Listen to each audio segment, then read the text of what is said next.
Hi friends welcome to my channel. इनकी நம்ம வீடியோல பார்க்க போற special recipe Deepavali special murukku recipe பார்க்க போறோம்। முறுக்கு செய்யணும் அப்படினு நினைச்சா நம்ம அரிசி ஊற வச்சு அதை கழுவி காய வச்சு அதை மில்லில் கொடுத்து அரைச்சிட்டு வந்து அதுக்கப்புறம் முறுக்கு செய்வோம்। அந்த மாதிரிலாம் கஷ்டப்படாமல் ரொம்ப ஈஸியாக வீட்டில் இருக்க பச்சரிசி மாவை பயன்படுத்தி சட்டுன்னு பார்த்திங்கன்னா ஒரு 10 நிமிடத்தில் ரொம்ப ரொம்ப ருசியாக செய்து முடிச்சிடலாங்க। இந்த முறையில் நீங்கள் முறுக்கு ட்ரை பண்ணி பாருங்கள், வீட்டில் எல்லோரும் விரும்பி சாப்பிடுவாங்க। இனி முறுக்கு செய்ய சொன்னாலே இந்த மாதிரி தான் செய்ய சொன்னாங்க, அவ்வளோ ருசியாக இருக்குங்க இந்த முறுக்கு। கண்டிப்பாக இதை ட்ரை பண்ணி பார்த்துட்டு உங்களுடைய கருத்துக்களை ஷேர் பண்ணுங்கள்।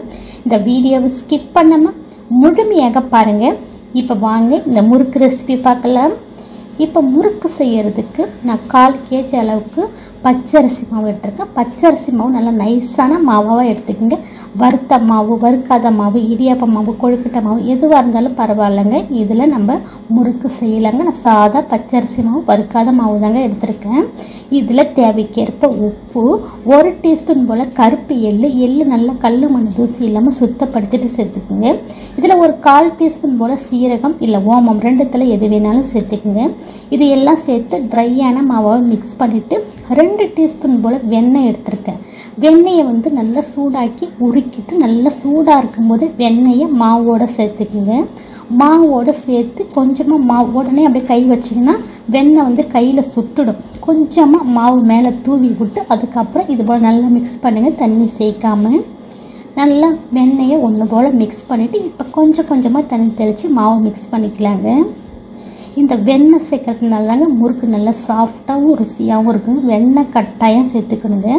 இப்போ மாவு நல்லா மிக்ஸ் பண்ணியாச்சு இந்த மாதிரி பக்குவத்துக்கு। இப்போ நான் முறுக்கு அச்சு எடுத்திருக்கேன்। இப்போ நான் ஸ்டார் முறுக்கு அச்சு எடுத்திருக்கேன்। நீங்கள் எந்த அச்சு வேணாலும் எடுத்துக்கணும் இந்த முறுக்கு பிழியறதுக்கு।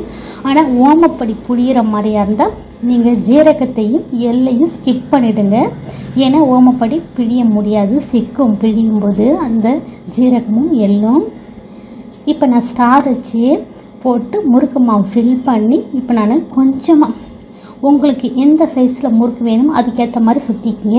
இப்போ நான் ஜலிக்கரண்டில் மீடியம் சைஸில் முறுக்கு சுற்றி எடுத்து எண்ணெய் நல்லா காய வச்சுருக்கேன்। முறுக்குக்கு எண்ணெய் எப்பவுமே கொஞ்சம் ஜாஸ்தியாக வச்சுக்கேன், எண்ணெய் நல்லா சூடாகவும் இருக்கணும்।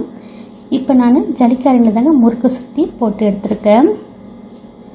இப்போ எல்லா முறுக்கையும் போட்டதுக்கப்புறம் போட்ட முறுக்கெல்லாம் கொஞ்சம் செவந்திருக்கு, அதை திருப்பி விட்டுக்கலாம்। நம்ம வெறும் பச்சை அரிசியில் செய்கிறதுனால ரொம்ப செவக்காதுங்க, இந்த மாதிரி கொஞ்சம் வெள்ளையாக தாங்க இருக்கும்। இதில் நம்ம கடலை மாவு இல்லை உளுந்து மாவு அப்புறம் பார்த்திங்கன்னா பொட்டுக்கடலை மாவு அதெல்லாம் சேர்த்தாங்க நல்லா செவந்து வரும்। வெறும் பச்சரிசி மாவுன்றதுனால இந்த மாதிரி மிதமான வெள்ளையான முறுக்காக தாங்க இருக்கும், ரொம்ப செவந்தெல்லாம் இருக்காது।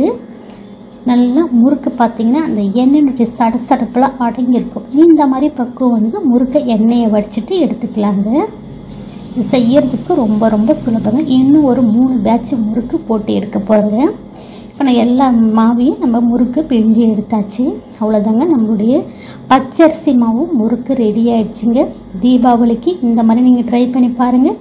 அரிசி ஊற வச்சு அதை கழுவி காய வச்சு அரைச்சிட்டு வந்து அதை முறுக்கு பிழியணும், கஷ்டப்படாமல் ரொம்ப ஈஸியாக வீட்டில் இருக்க பச்சரிசி மாவை பயன்படுத்த செய்து முடிச்சிடலாங்க। ஆனால் முறுக்குக்கு பார்த்தீங்கன்னா மாவு நல்லா நைஸாக இருக்கணும், அப்போ தான் முறுக்கு பிழிய ரொம்ப சுவையாக வரும், முறுக்கு பிழியறதுக்கும் ரொம்ப ஈஸியாக இருக்குங்க।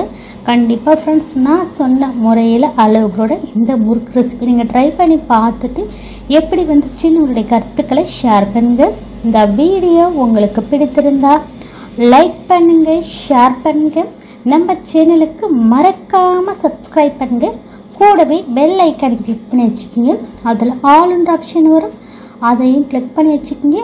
அப்போ தான் அடுத்தடுத்து போடக்கூடிய புத்தம்புது வீடியோக்கள் உங்களுக்கு உடனுக்குடன் அப்டேட் ஆகும்।